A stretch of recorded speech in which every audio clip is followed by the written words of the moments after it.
Hi, Algebra 2. This is your review for the test that we have. So take a look at your booklet. So zoom in. We probably won't do all these problems. We'll just hit upon some that definitely focus on. So -5, so you're down. Let's make this a little bigger. -5, you go down 1, 2, 3, 4, 5, put a dot. Then the slope is 3/2, so I'm going to go up 1, 2, 3, right 2. And then we want the slope. We know the slope is 3/2. The y-intercept we knew as 0, -5. We want to find the x-intercept. The x-intercept means I'm going to make this 0. So I get this for our problem. Add 5 to both sides. Multiply both sides by 2/3. So this is going to give you 10/3, which you really can't graph. Here is our line. And our domain, remember, if it's slanted, a slanted line, and it's not a word problem, chances are the domain and range are both negative to positive infinity. This one's done very similar, so let's not worry about that too much. Number 4, though, this sometimes catches kids off guard. You can put a +0, so you know that the x-intercept and the y-intercept are both 0, 0 in this case, which is there. We have a slope of 4/1. So from here, you're going to go up 4, right 1, and there's your line of best fit. Again, the domain and range, negative to positive infinity. Let's see. This is one of our special cases. This is a vertical line. So you go back to 1, 2, 3, 4, 5, 6, and you go straight up and down. Okay, this has an x-intercept at -6, 0. The y-intercept does not exist. The slope is undefined. Vertical lines are undefined slope. The domain of this is where it's going to get goofy. So the domain is -6. The range goes forever up, down, so negative to positive infinity. So that's where our domain might get messy sometimes. But that takes us right into number 5. Okay, y equals 4. That is a horizontal line. Okay, so the x-intercept does not exist here. The y-intercept is at 0, 4. The slope of this is 0. So just realize the slope is 0 if it's horizontal. If it's vertical, it's undefined. The domain goes forever left, right. The range is just going to be 4. This one's pretty simple. On a cover method, I'll just start it out. So if you're doing the x-intercept versus the y-intercept, you can do that. And then you can count from your points to get your slope. But I don't want to work too much of that because it's Algebra 1 technique. Number 7 and number 8 are both same way doing it. If you need help on these, ask your teacher. They're happy to help you. Looks like on number 8, you're going to get one of your intercepts. It'll be a fraction, and that's okay. All right. We want to convert to slope-intercept forms. That means I want to be y equals mx plus b. So I'll just do one of these. And so we want to go to standard form. So standard form as well as ax plus by equals c. So I'll convert this one to slope-intercept. I'm going to subtract 7x from both sides. And it's a positive 16. Divide everything by -4. So that's going to be y equals 7/4x minus 4. I'll do number 11 as well. We want to convert this into standard form. First thing I'm going to do is I'm going to get rid of the fraction. So multiply everything by 5. So that's going to give you 5y equals x minus 10. Subtract x from both sides. Now the trick on this one, that looks, you'd think it would be fine at that point, but standard form, that can't be negative. So you're going to change all the signs. You're basically multiplying everything by -1. So this is the true standard form. If you took it to here, you'll probably miss a point. For these particular problems, you want to determine if that's a solution. I'll just work one of them because they're all done the same way. That's an x, that's a y. Plug in your x value. Plug in your y value. And if it comes out to a true statement, so that's 28 plus 12 equals 16, that's going to give me 40. 40 is not equal to 16, so that is not a solution. If it came out to a true solution, it is the solution. Meaning if you got 6 equals 6, or 10 equals 10, or -8 equals -8. Systems of equations, we've worked quite extensively with these. I'm going to hold off on these. Ask your teacher for help. Some of the videos, previous videos, go over these very extensively. So take a look at those. But I wanted to get into the matrices stuff. Okay, I'm not going to work every matrice, but what I want to do is I want to go ahead and plug matrice A, B, C, D, and F into our calculator. I'm not like terrified, but I am a little bit. All right, so we're going to figure this out on the calculator. So remember, second memory, reset, all RAM, reset. You want to do this when you're plugging in matrices fresh. Then you go to a second matrix. Oops, clear.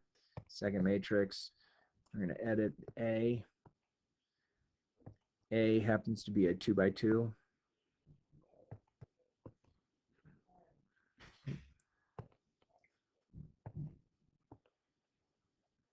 Oops, I'm putting the wrong numbers in. Clear. 2 by 2. And so we're going to get 5, 8, 2, 3. Quit out of that. Let's go plug in matrix C. Oops, quit out of that. Let's plug this into matrix C B now. So matrix CB is a 2 by 2. And we get negative 2, 1, negative 7, 3. Quit out of that. Go back into matrix C. And letter C is going to be a 3 by 1. And that's 4, 2, and negative 1. Quit out of the matrix. Let's put the next one in. Matrix D is a 1 by 2. So 1 by 2. That's going to give me 5 and negative 3. Quit out of the matrix mode. Go back in. We're going to edit. We're on letter E now. E, it looks like a 3 by 3.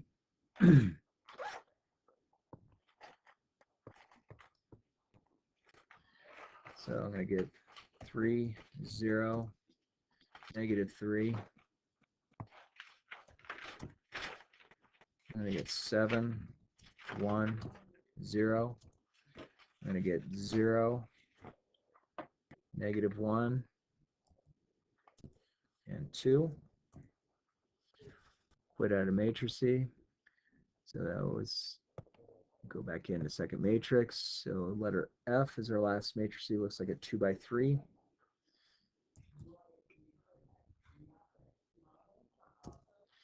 So 2 by 3.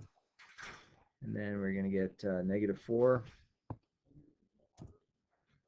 0, 3, 2, negative 1,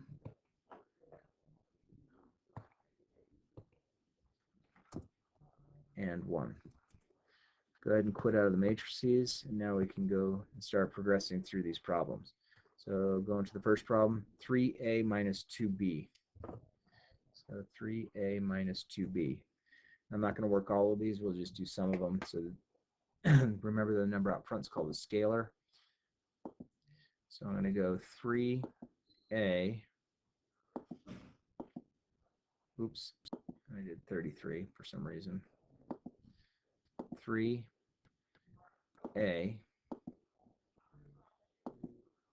minus 2b.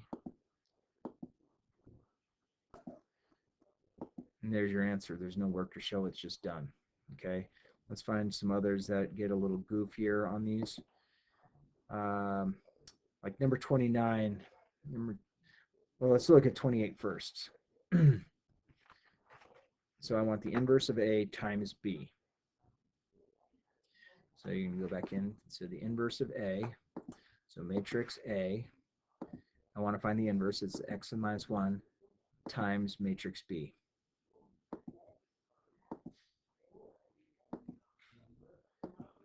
And there's your answer. Let's take a look at number 29 is a little goofy. That's D times B plus 2D. So you're multiplying D and B and 2B, so you can plug that all directly into your calculator.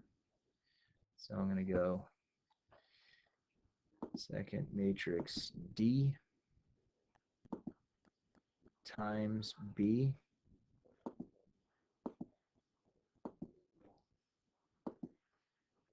plus 2D. And again, it'll handle it. So there's your answer. It's pretty simple, straightforward. If you have other questions on these, ask your teacher about it. This one says no calculator. You can use a calculator. Do not worry about it. Use a calculator to work it out. You could probably actually see pretty quickly why a calculator wouldn't work, because this is a 3x1 and this is a 2x1. Inside dimensions don't work, so that's not going to work. Let's go down to the system of equations here.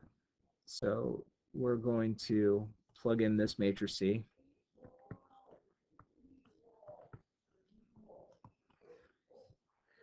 And it's missing a y value, so you're going to put a 0 there. And then remember, you're going to do this x, y, z is equal to -4, 14, and 13.